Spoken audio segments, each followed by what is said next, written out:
chicken gratuit pendant 24 heures. Et pour ça, on va... Ah mais c'est pour ça!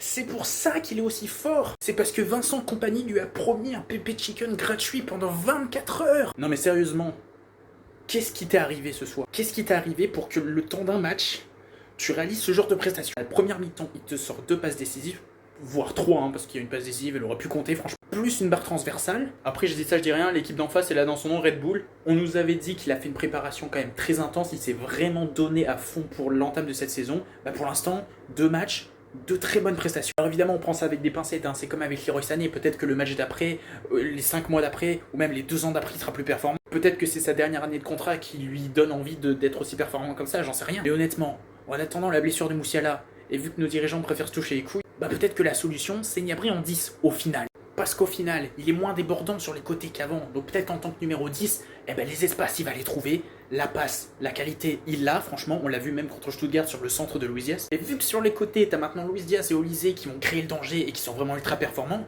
eh ben ça lui laisse de la liberté. Et peut-être que là, eh ben il aura plus de liberté et il aura plus de chances d'être décisif. Et pour l'instant, ça paye. Là, il fait 2 passes décisives, il a touché à transversale. Non, franchement, c'est fort.